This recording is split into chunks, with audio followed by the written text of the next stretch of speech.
जल के लिए अब जो दृष्टि लोगों की है, उस दृष्टि में दोष है। उसका मूल कारण जल के प्रति जो आध्यात्मिक भावना थी, वह नष्ट हो गई। जो लौकिक भावना होनी चाहिए कि जल बहुत उपयोगी है, वह भी नहीं बन पाई है। इसके लिए राष्ट्रीय प्रयास नहीं हुए हैं। नल लगते गए, टंकियां बनती गईं, जल आपूर्ति बढ़ी, किंतु राष्ट्रीय स्तर पर अनेक अच्छे मूल्यों का प्रसार नहीं हुआ।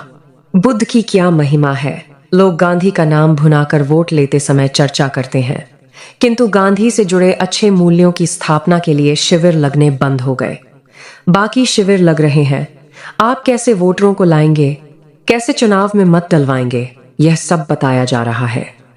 जल की जो भौतिक महत्ता है, न उसे ठीक से प्रचारित किया गया है, न जल के प्रति लगाव का भाव लोगों में डाला गया है। जल की जो आध्यात्मिक महत्ता थी, वह भी धूल में मिल गई है, विस्मृत हो गई है। जल के लिए मैं अपने ही जीवन का अनुभव बता रहा हूं। कुएं पर हम लोग चप्पल पहनकर जल नहीं निकाल सकते थे। यदि जूता पहने हुए हैं और जल निकाल रहे हैं, तो रास्ता चलता कोई भी आदमी टोक देता था, ए बेवकूफ, जल भगवान निकाल रहे हो और जूता पहने हो। ये कुआं भगवत स्वरूप है, जल दे रहे हैं। वरुण देव का छोटा स्वरूप है, बड़ों पर जूता रखोगे। गांव में हल जोतने वाला जो मजदूर है, वह भी जल का अपमान करने वालों को डांट लगा सकता था।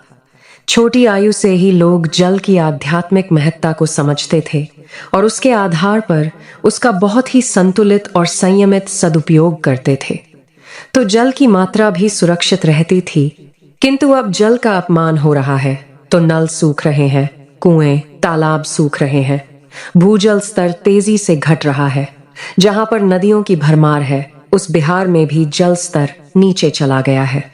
वैज्ञानिकों की मदद से यह समझकर कहना चाहिए कि जल का संयमित प्रयोग करो, वरना आने वाले दिनों में आपको पीने के लिए और भोजन बनाने के लिए जल नहीं मिलेगा, कृषि के लिए नहीं मिलेगा।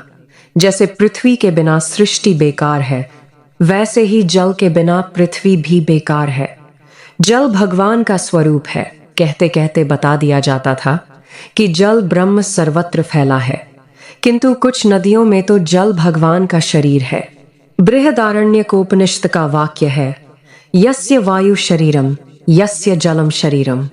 हरि के सब शरीर ही हैं, वायु, जल, आकाश, प्रकाश, अग्नि इत्यादि।